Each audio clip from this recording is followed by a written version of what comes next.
इस सब बात का अर्थ अलग है और हम उनको वोट देंगे इसका बात अलग होता है ना। तो वो आपको देंगे सर। इसलिए फिर आपको देंगे, आप कितनों घुमा के दिमाग लगाइएगा, बात वहीं का वहीं रहेगा ना। हमारे विधायक शहर घूम रहे हैं, किसी दल के विधायक नजरबंद हैं, इसी से समझ लीजिए हरकंप किधर है। बिहार में राज्यसभा की 5 सीटों पर चुनाव होने, एक तरफ है महागठबंधन तो दूसरी ओर है एनडीए गठबंधन, और दोनों पार्टियां अपनी अलग अलग रणनीति के साथ स्ट्रैटेजी बनाकर अपने अपने आवास पर लगातार बैठकें कर रही है, रणनीति तैयार कर रही है कि आखिर किस तरीके से इस राज्यसभा के चुनाव में जीत हासिल करना है।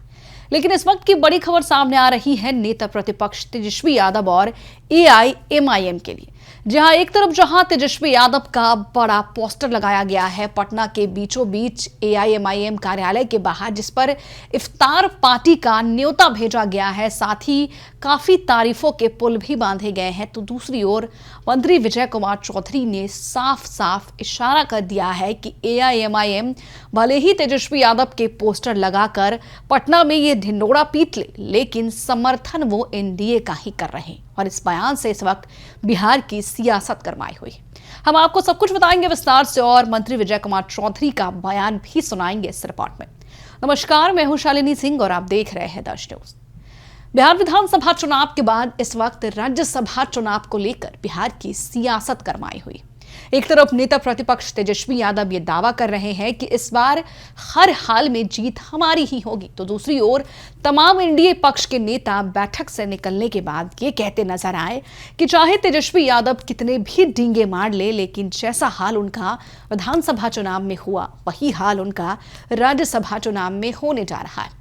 आपको बता दें कि बीते दिनों तेजस्वी यादव के आवास पर बैठक हुई, जहां पर तमाम विधायक और नेता मौजूद रहे, लेकिन एआईएमआईएम के नेताओं को, विधायकों को आमंत्रण नहीं भेजा गया, न्योता नहीं दिया गया।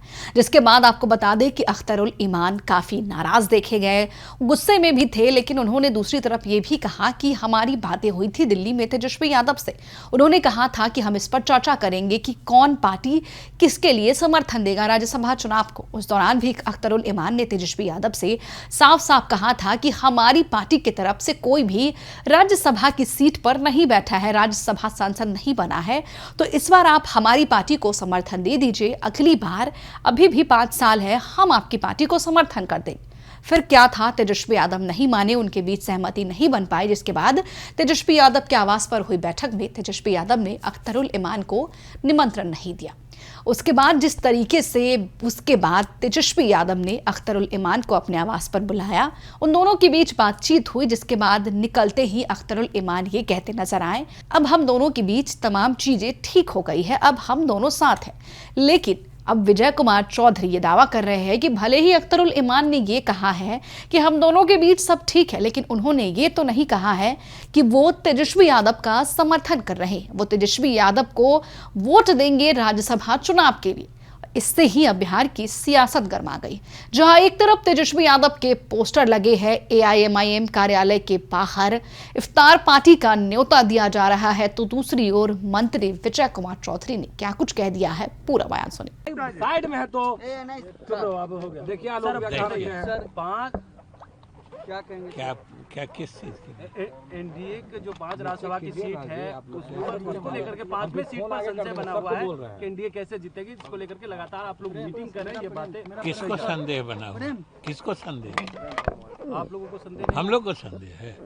हम तो डे 1 से सब हमारे नेता कह रहे हैं, एनडीए के सभी घटक दल के नेताओं ने कहा है कि 5 सीट की जीत पक्की है और वो हर हालत में पक्की है। अब जब तक चुनाव होना है तब तक जो मतदाता लोग हैं आपस में मिलते जुलते रहते हैं, क्योंकि कोई दूसरा काम है नहीं, रहना सबको पटने में है, तो एक दूसरे से मिलते रहते हैं।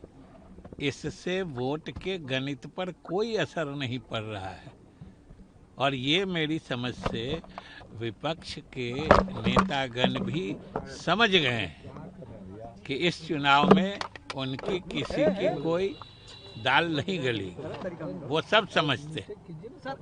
आरजेडी ने अपने विधायकों को और महागठबंधन के विधायकों को नजरबंद रख दिया है पनास होटल में। ये समझिए जो हरकंप किधर है, हमारे विधायक शहर घूम रहे हैं, किसी दल के विधायक नज़रबंद हैं। इसी से समझ लीजिए हरकंप किधर है, जीत किधर है, हार की चिंता किधर है। पांचवा उम्मीदवार कौन होगा? पांचवा उम्मीदवार कौन होगा? हम लोग तो 5 उम्मीदवार हैं, पांचवा से क्या मतलब है? हर उम्मीदवार का मूल्य बराबर है और कुछ है। लेकिन जो सर आंकड़े घट रहे हैं उसको कैसे सर जो कहाँ आंकड़े घट रहे हैं? 3 तो लेना पड़ेगा ना आपको। कहाँ लेना पड़ेगा? किसे लेना पड़ेगा? हमारे सामने जो खड़ा है उसको कितना वोट है? वो तो 41 हमेशा अधिक वोट आने वाला आदमी जीतता है ना। अगर हमको 3 कम है तो किसी को 8 कम है तो कौन जीतेगा? चलिए,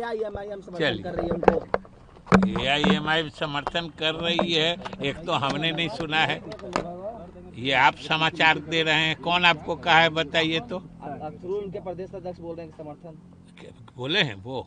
जी मीटिंग कर लिए थे, पॉजिटिव बातचीत हुई है। फिर देखिए, इस सब बात का अर्थ अलग है और हम उनको वोट देंगे इसका बात अलग होता है ना। तो वो आपको देंगे, इसलिए फिर आपको देंगे, आप कितनों घुमा के दिमाग लगाइएगा, बात वहीं का वहीं रहेगा ना। हमेशा कहते हैं कि हमसे कोई बात पूछना हो तो दिमाग लगा के नहीं पूछिए, सीधा पूछिए। बातचीत है तो वो बातचीत करते हैं। नीचे करो ना तो तुम और ऊपर कर। वो बातचीत तो हम कहे कि हम लोग भी बातचीत कर रहे हैं, मतलब हम लोग का वोट बढ़ घट रहा है क्या? 3 दिन से पटने में रहना है, बिना कल वोट खत्म हुए कहीं जा नहीं सकते हैं, तो मिलते जुलते रहते हैं। और MIM के लोग RJD से मिले तो मिलने तक की समाचार है। उन्होंने कोई बयान तो दिया नहीं है कि हम उनको वोट देने जा रहे हैं। तो आप लोग अलग से अपने मन से कोई बात लगा के उस पर प्रतिक्रिया क्यों पूछते हैं? ये तो वाजिब पत्रकारिता नहीं मानी जाएगी। आपसे बातचीत हो गई है? किससे? MIM से। हमसे हमारी कोई बातचीत नहीं हुई। और बोलिए। व्हिप जारी कर दी है आप लोग, व्हिप जारी किए हैं? अरे व्हिप सब पार्टी जारी करती है और व्हिप बना ही है इन्हीं सब समयों के लिए। सेकंड वरीयता सर। तो सुना आपने, तो क्या यह अब माना जा सकता है कि AIMIM सिर्फ दिखावे के लिए तेजस्वी यादव को पोस्टर में जगह दे रही? क्या उनका असली प्लान कुछ और ही है? और क्या जिस तरीके से विजय कुमार चौधरी ये दावे कर रहे हैं कि AIMIM का समर्थन NDA के साथ है, तो क्या ये सच है? क्या तेजस्वी यादव के साथ AIMIM के नेता खेला कर रहे? ये तो तभी समझ में आएगा जब राज्यसभा चुनाव के बाद रिजल्ट सामने आएगा। लेकिन देखना बेहद दिलचस्प होगा कि अब एक तरफ सत्ता पक्ष है, दूसरी तरफ विपक्ष है और बीच में आते हैं AIMIM, और दोनों पक्ष ये दावा कर रहे हैं कि AIMIM उनके साथ है। तो यहां पर राज्यसभा चुनाव में AIMIM का एक बड़ा ही खास पद माना जा रहा है, यानी कि एक ओहदा माना जा रहा है। AIMIM जिसके तरफ जाएगी इस राज्यसभा चुनाव में पलड़ा उसी का भारी होने वाला है। फिलहाल इस खबर में इतना ही, लेकिन आपकी क्या राय है हमें कमेंट बॉक्स में लिखकर जरूर बताएं। बने रहिए हमारे साथ और देखते रहिए दर्श न्यूज।